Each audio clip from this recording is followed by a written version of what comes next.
Hola, en esta clase vamos a seguir estudiando el mundo homérico, pero a diferencia de lo que vimos en la última clase, en la que nos enfocamos en los poemas homéricos más desde un punto de vista literario, esta vez lo vamos a hacer desde un punto de vista histórico. Es decir, nos vamos a concentrar en ver sobre qué época, sobre qué sociedad nos brindan información estos poemas, si es que lo hacen sobre alguna. Una vez aclarada esta primera cuestión de qué época es sobre la que podemos obtener información en estos poemas, vamos a proceder en una segunda parte a ver qué tipo de sociedad es la que encontramos descrita en estos textos. Y luego, en tercer y último lugar, vamos a ver cómo eran las instituciones políticas de esta sociedad. Comencemos. ¿Podemos realmente considerar a los poemas homéricos como fuentes históricas? ¿Brindan información sobre alguna época identificable? En respuesta a estas preguntas, debemos señalar, en primer lugar, que, como los poemas homéricos son el resultado de una larga tradición oral, no reflejan la realidad de ninguna época histórica concreta, sino que combinan anacrónicamente elementos de diferentes periodos.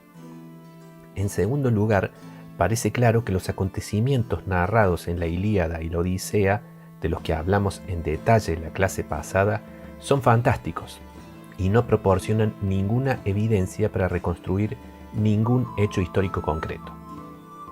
Sin embargo, los valores sociales y las ideas reflejados en estas historias, a pesar de exageraciones y anacronismos, tenían que ser comprensibles para la audiencia, por lo que no pueden ser demasiado diferentes de los existentes en la época de la composición de estas obras o, a lo sumo, algunas generaciones antes.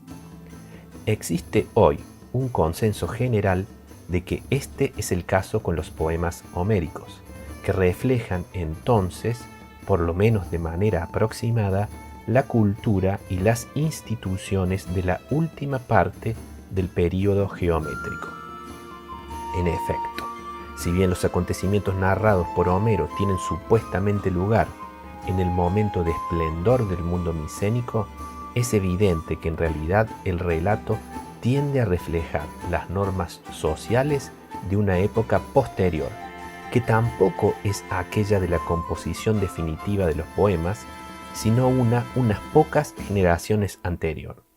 En otras palabras, lo más probable parece ser que la Ilíada y la Odisea reproducen aproximadamente la situación de la Grecia de la segunda mitad del siglo IX a.C.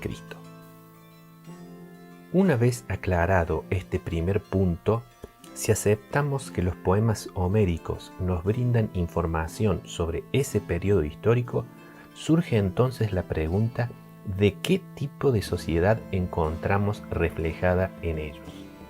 En líneas generales, podemos responder a este interrogante señalando que la imagen que se revela en el relato de la Ilíada y la Odisea es la de una sociedad del tipo que los antropólogos denominan como de jefatura, es decir, una compuesta por comunidades lideradas por caudillos guerreros y que cuenta con organizaciones políticas y económicas simples basadas en el parentesco y la producción doméstica. Sin duda, es una organización social muy diferente de la que existía en el mundo de los palacios micénicos en el que supuestamente se ubica la acción. Para referirse a estos jefes o caudillos guerreros, Homero utiliza el término basileus, del que ya hemos hablado en clases anteriores. Solo Agamenón, como líder de la confederación aquea, cuenta con el título más prestigioso de Anax, derivado del término micénico para el gran rey palacial, el Wanax. Los basileis homéricos son ante todo guerreros y jefes de guerreros, y, junto con sus familias, son los únicos personajes relevantes en el relato. Cada uno de los grandes basileis que participa de la guerra de Troya gobierna una de las comunidades de las que se compone la confederación de los aqueos y comanda personalmente el contingente de tropas aportado a la empresa común. Pero no hay un solo Basileus en cada comunidad, sino que el título se aplica también a todos los notables locales titulares de familias que se distinguen por su riqueza. En ese sentido, el término Basileus cubre un campo semántico mucho más amplio del que se pone en evidencia con la traducción tradicional de rey. En efecto, este término designa realidades variables, que van desde la idea de jefe a la de noble. Podemos reconocer probablemente en el conjunto de los basileis de una comunidad el embrión de lo que en la era arcaica llegará a ser la aristocracia de la polis. En los poemas homéricos, la posición del jefe, es decir, la del basileus principal de una comunidad, es en principio hereditaria, pero debe ser revalidada en los hechos demostrando la destreza militar y el liderazgo que se consideran inherentes a la misma. Un pasaje muy interesante de la Ilíada nos ilustra respecto a las que se consideraban las cualidades necesarias para heredar la posición de Basileus. En esta escena, Fénix, el viejo maestro de Aquiles, trata de convencerlo para que regrese al combate y le recuerda cómo Peleo, su padre, le encargó que se ocupara de su educación para que fuera un decidor de palabras y un hacedor de hazañas. Mithon te reter emenai prectera te ergon. El campo de batalla y la asamblea son entonces los dos lugares en los que un Basileus se destaca y legitima su posición. La importancia de un Basileus se medía por el tamaño del séquito de guerreros que comandaba. Estos acompañantes se llaman entre sí getairoi, es decir, compañeros, término que hace referencia al fuerte vínculo de lealtad que los une con su líder. Esa es la palabra que designa, por ejemplo, a quienes acompañan a Odiseo en sus aventuras intentando regresar a Ítaca.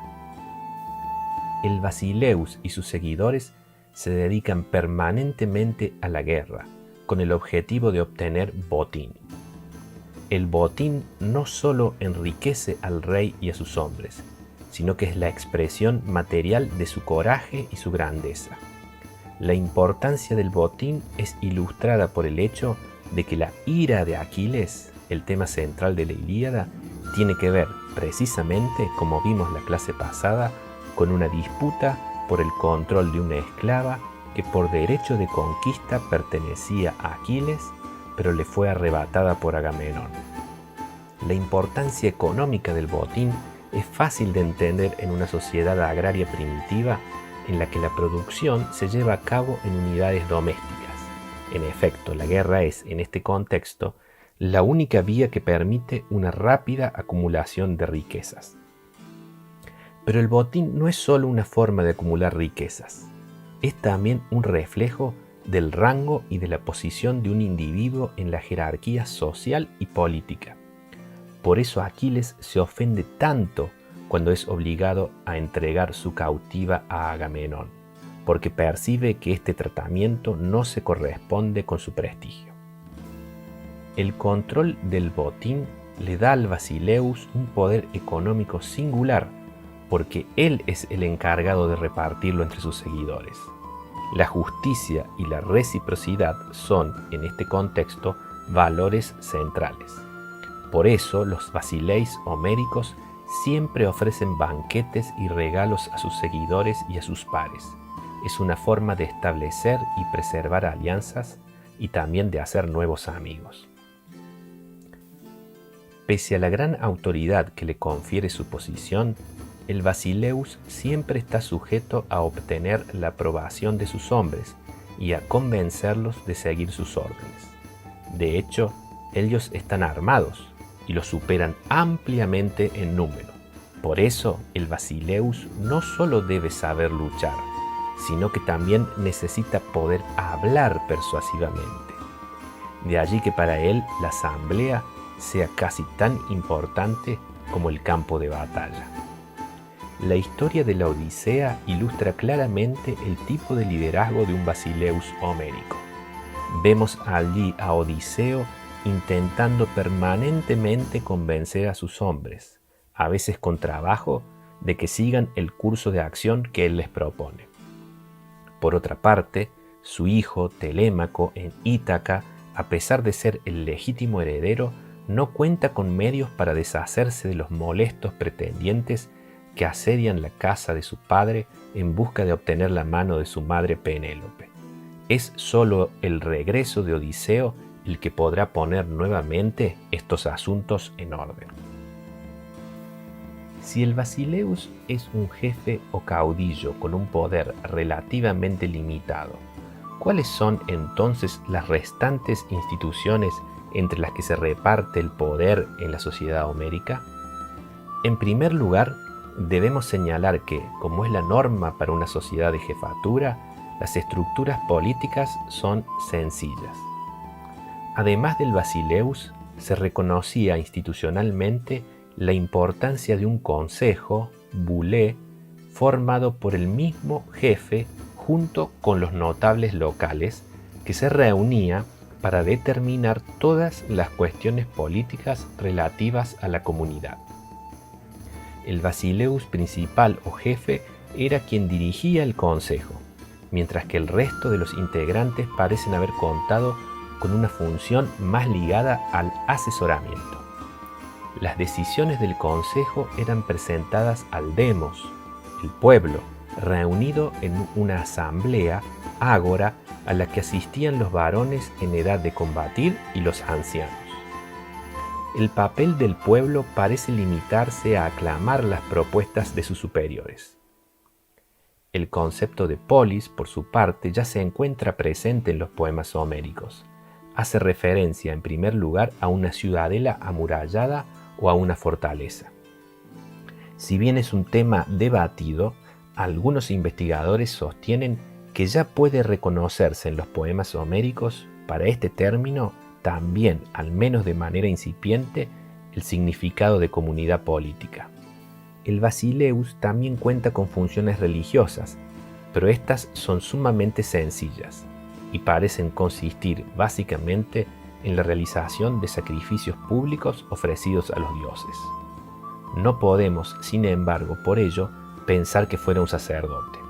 El Basileus tiene también funciones judiciales, pero los poemas homéricos parecen reflejar una época de desarrollo en la que las mismas ya están empezando a quedar en manos de tribunales específicos compuestos por notables de la comunidad. En esta sociedad, la ley es básicamente consuetudinaria y las disputas se dirimen en el ámbito privado mediante el acuerdo de penas compensatorias entre las familias involucradas en un proceso. En suma, podemos decir que la sociedad homérica presenta un espacio político flexible y fluctuante, en el que el liderazgo puede ser fácilmente puesto en discusión y tiene, por lo tanto, que ser revalidado de manera permanente, tanto en tiempo de guerra como en tiempo de paz. Y de allí la importancia de la palabra. Vemos este rasgo ilustrado en la Ilíada en la figura del anciano rey Néstor de Pilos.